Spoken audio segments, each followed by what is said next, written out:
کہ ہماری پیداوار جو ہے فی ایکڑ بہت کم ہوتی ہے. ہم اس کو بہت زیادہ بڑھا سکتے ہیں. مثلا اگر گندم کی ایوریج ہماری فی ایکڑ 30 من ہے پیداوار, تو ہم اس کو 90 من تک لے کے جا سکتے ہیں. اور یہ چیزیں اگر ہم ریفارمز کر لیتے ہیں تو ہماری ایگریکلچر کی آؤٹ پٹ بہت زیادہ ہو سکتی ہے. اسی طرح لائف اسٹاک میں بہت بہتری آ سکتی ہے. ہمارے پاس رورل اکانومی میں فروٹس ہیں, ویجیٹیبلس ہیں, پھر آپ کی پوری میٹ کی چینز ہیں. اور یہ جو آپ کی اسٹیٹ میں جو ہے جہاں پر سب سے زیادہ مکان بنانے والا جو مکان کام ہے یہ بڑا ہے ریئل اسٹیٹ جو ہے.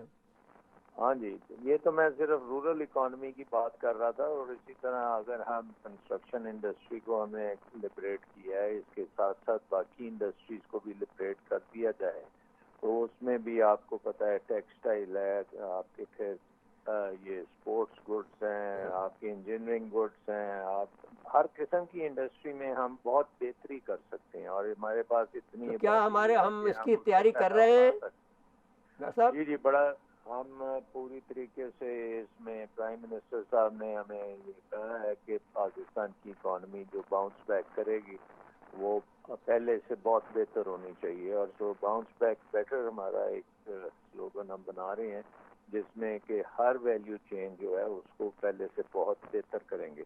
کورونا کی وجہ سے پورے پاکستان کی اور پورے دنیا کی فوکس سپلائی چین پہ ہو گئی ہے کہ کون سی سپلائی چین چل رہی ہے اور اس کو کیسے محفوظ کرنا ہے. تو اس کی وجہ سے ہم نے یہ بھی سوچا کہ نہ صرف ہم سپلائی چین کو محفوظ کریں بٹ سپلائی چین کو پہلے سے بہتر کر دیں, اس میں زیادہ پیداوار ہو, اس میں ڈی ریگولیشن کریں, اس کے قانون جو ہیں اس کو اوور ریگولیشن سے نکال رہے ہیں اور زیادہ ڈی ریگولیشن سے اور زیادہ تیزی سے جابس کی طرف لے کے جائیں کہ نوکریاں وہ پیدا کر سکیں. سو کنسٹرکشن ورک میں بے شمار کام ہو, پروجیکٹس ہیں جو آپ کے شہروں میں ہو سکتے ہیں, اس میں ملٹی پرپز بلڈنگز بن سکتی ہیں, سڑکیں بن سکتی ہیں, پل بن سکتے ہیں. اور یہ چیزیں جو ہوتی ہیں یہ ریسیشن میں ان کے اوپر اگر فوکس کر کے بنا دیا جائے تو یہ بڑی لمبی مدت کے لیے ان سے فائدہ ہوتا ہے.